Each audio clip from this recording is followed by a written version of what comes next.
Hello students, welcome to my channel. हम लोगों का चल रहा है चैप्टर नंबर 2 फेडरलिज्म। और चैप्टर नंबर 2 फेडरलिज्म में हमने पहले देखा था व्हाट इज़ फेडरलिज्म। हमने फेडरलिज्म की डिफाइन को देखा। देन इसके साथ साथ हमने दो सिस्टम को हमने कंपैरिजन किया था, एक था यूनिटरी सिस्टम और एक था फेडरल सिस्टम। ठीक है ना। अब हम इस वाले वीडियो में हम देखेंगे the key features of federalism. अब की फीचर्स क्या होते हैं, या फिर इसको आप बोल सकते हो इसकी किसी भी फेडरलिज्म की विशेषता क्या होती है। ठीक है ना।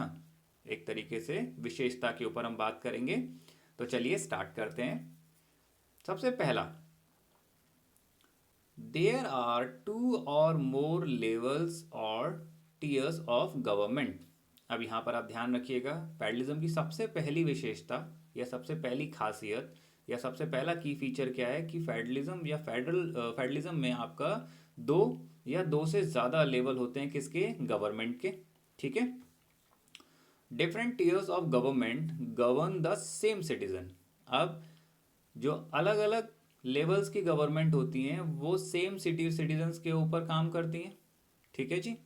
But each tier has its own jurisdiction in specific matters of legislation, taxation and administration.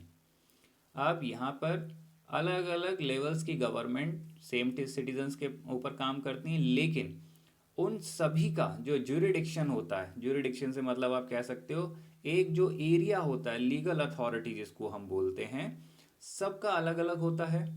किसको लेकर? स्पेशली लेजिस्लेशन को लेकर, टैक्सेशन को लेकर और एडमिनिस्ट्रेशन को लेकर।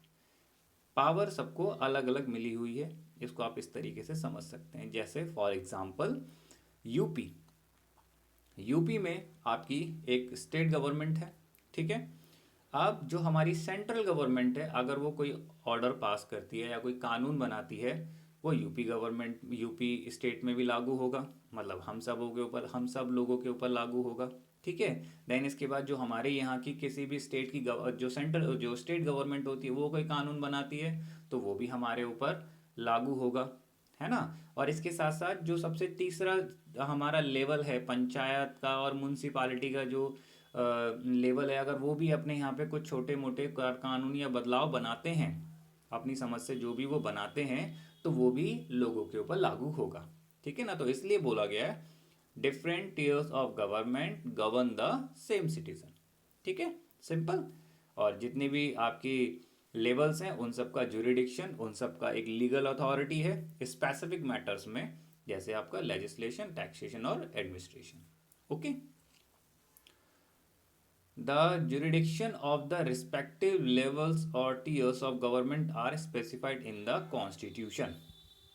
अब जिसके जो अधिकार हैं, है ना, जिसका जो अधिकार क्षेत्र है, कोई सी भी लेवल की जो गवर्नमेंट है वो सब कहाँ पे स्पेसिफाइड है, आपका अच्छे से बता रखे, कॉन्स्टिट्यूशन में बता रखा है कि किसके पास कौन सा अधिकार है। ठीक है। So the existence and authority of each tier of government is constitutionally guaranteed. अब यहाँ पर आप ध्यान रखिएगा, हर एक जितने भी आपके लेवल की गवर्नमेंट है उनकी अथॉरिटी, उनका एग्जिस्टेंस, उनका अधिकार जो है वो मेनली आपका क्या है, कॉन्स्टिट्यूशनली गारंटेड है ना। उसको कोई चेंज नहीं कर सकता, अपने आप उसको कोई चेंज नहीं कर सकता। सबको ध्यान रखना होता है कि किसके अधिकार कहाँ तक हैं। ठीक है। नेक्स्ट चीज क्या है आपका, the fundamental provisions of the constitution can not be unilaterally changed by one level of government. अब अगर कॉन्स्टिट्यूशन में किसी भी तरीके का कोई फंडामेंटल प्रोविजन है कॉन्स्टिट्यूशन का, उसको चेंज करना है तो एक लेवल की गवर्नमेंट ऐसा नहीं कर सकती। ठीक है। एक लेवल की गवर्नमेंट इसको नहीं कर सकती। Such change required the consent of both the levels of government. अगर किसी भी तरीके का चेंज करना है तो दोनों लेवल्स की, जितने भी लेवल्स की, बोथ लेवल्स की जो गवर्नमेंट है वो इसके ऊपर विचार विमर्श करेंगी, देखेंगी, सोचेंगी, समझेंगी, तब उसके बाद चेंज किया जाएगा। कोई अपना एक आदमी या एक लेवल की गवर्नमेंट चेंज नहीं कर सकती, मतलब अपनी मर्जी नहीं चला सकते। Courts have the power to interpret the constitution. Court के पास पावर होती है कि वो इन जो कॉन्स्टिट्यूशन होता है उसकी व्याख्या करे। इंटरप्रेट का मतलब होता है व्याख्या करना, उसको बताना, उसके बारे में उसको पूरा एलैबोरेट कर देना। And the powers of different levels of government, और जो डिफरेंट लेवल की गवर्नमेंट्स होती है उनकी पावर्स को भी कोर्ट अच्छे से बता सकता है कि किसके पास क्या पावर है, कहाँ पर है, कितनी है, कैसे है। ठीक है। The highest court act as an umpire.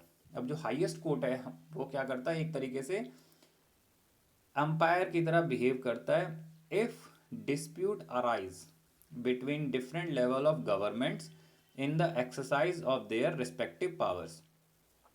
अब दो लेवल की गवर्नमेंट से हो सकता है उनके बीच में कोई कंफ्यूजन हो जाए, किसी पावर को लेकर, किसी अधिकार को लेकर उनके बीच में किसी भी तरह का क्लैश हो रहा हो, तो ऐसे टाइम पे जो हाईएस्ट कोर्ट होता है वो देखता है, वो फैसला करता है। तो वो एक तरीके से कैसा रोल प्ले कर रहा है, एक अंपायर की तरह रोल प्ले करता है। ठीक है। Sorry. Sixth point, sources of revenue for each level of government are clearly specified to ensure its financial autonomy। अब सोर्सेस ऑफ रेवेन्यू, ये पैसे का मामला है आपका, तो ईच गवर्नमेंट का जो है बिल्कुल क्लियरली स्पेसिफाइड कर रखा है किसके पास कहाँ से पैसा आएगा, कौन किस तरीके से पैसे को इस्तेमाल कर सकता है, कौन कहाँ पे टैक्स लगा सकता है, कहाँ से टैक्स हटा सकता है। जो मर्जी चाहे वो अपने आप से कर सकते हैं। अभी ऐसा इसलिए किस लिए किया गया है, तो आपको ध्यान रखना है ये किया गया फाइनेंशियल ऑटोनॉमी के लिए।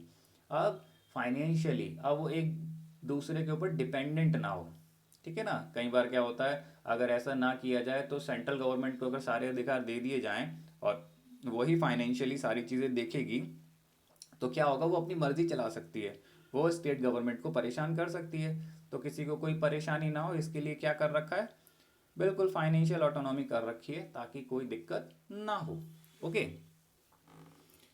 अब लास्ट चीज आपकी 7th पॉइंट है हमारा, अब इसको हम देख लेते हैं। लास्ट पॉइंट है हमारा की फीचर्स में, the federal system thus has dual objectives. अब जो फेडरल सिस्टम होता है उसके दो ऑब्जेक्टिव हैं, to safeguard and promote unity of the country.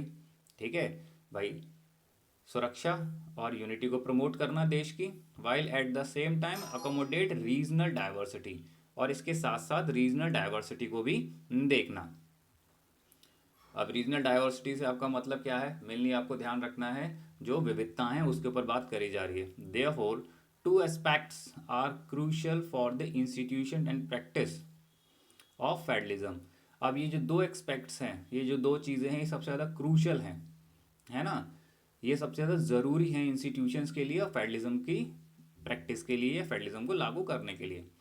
Governments at different level should agree to some rules of power sharing. अब जितनी भी लेवल की गवर्नमेंट्स होती हैं, डिफरेंट लेवल्स की होती है, उन्हें अग्री होना होता है, कुछ रूल्स के ऊपर अग्री होना होता है, किसके लिए, पावर शेयरिंग के लिए। They should also trust the each would abide by it's power of arrangement. ठीक है जी।